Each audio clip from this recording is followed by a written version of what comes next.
Welcome back to MFO. I'm Mark Fisher. I'm Megan Fuller. And today we are going to talk about modifying your spooks. Spooks? Yeah. Is that because it's the beginning of October? Oh, and we're very spooky because of Halloween. Yes. Ooh. We should do something all through the month where we, at least once a week, do something related to Halloween. Good idea. That's why you're here. Yep. Okay. Stick around. You're going to like this one, folks. It's not too scary.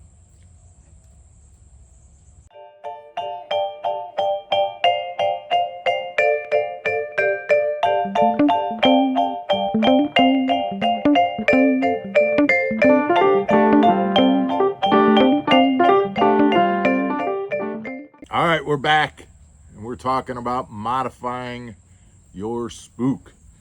We talked about in September, spook is a good bait to throw, and it'll continue to be a good bait in October. Okay. So, Megan, this is the way a spook comes in the package. All right. And it's just a walking topwater bait. There's a technique called walking the dog, and it just kind of goes back and forth like this.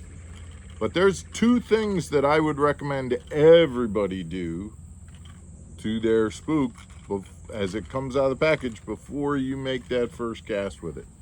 You'll notice the one thing that's pretty simple, and I think most guys know this, there's no O-ring on a spook. And in order to get the best walking the dog action, you want to take just a little O-ring and put that on the eye of the spook. That lets that spook, the line doesn't inhibit the bait from doing that walking the dog action. So you definitely want to put an O-ring on there first.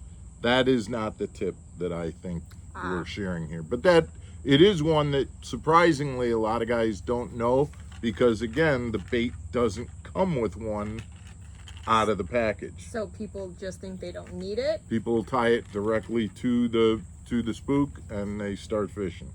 And you can get that bait to kind of move, but it'll move from here to here instead of from here to here.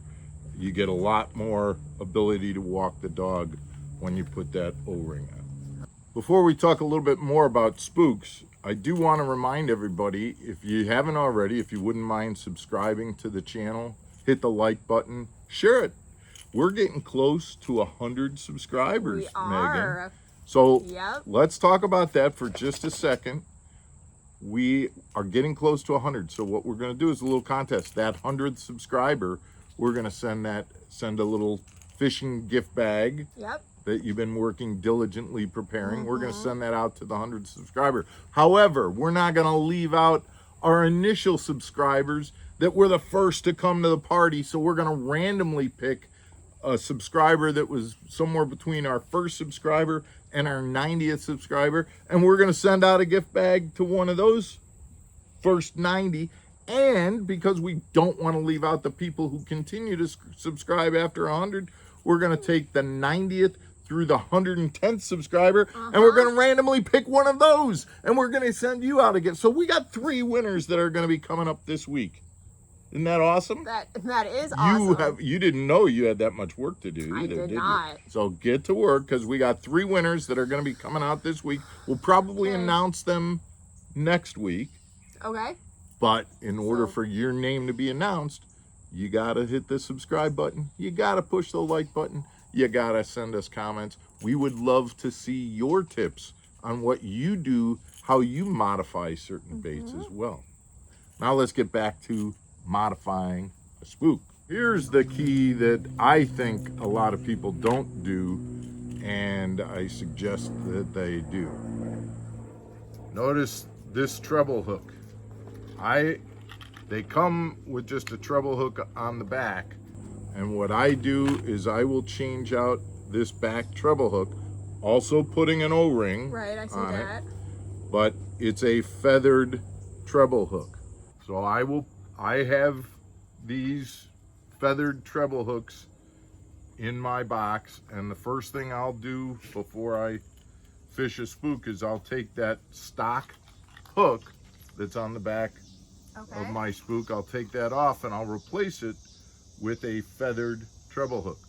What this does is now when that bait is walking across the surface, I've got this feather that's actually, when the bait goes this way, the feather will come over to the other side. And then when the bait turns this way, the feather will, and so what it's actually doing is mimicking the fin of a fish that's up on the surface. Oh. It's very much like a jointed glide bait that we've done videos about in the past, and it gives you that jointed appearance where the tail is going one way while the body is going another way. Okay. Don't think a lot of guys do this, and I do it, again, probably 90% of the time. There isn't any time that I've seen that it hurts my topwater fishing, and I think it definitely gives it a more realistic appearance on the top of the water. Guys, this was just a little tip. I hope you enjoyed it. I hope it helps you.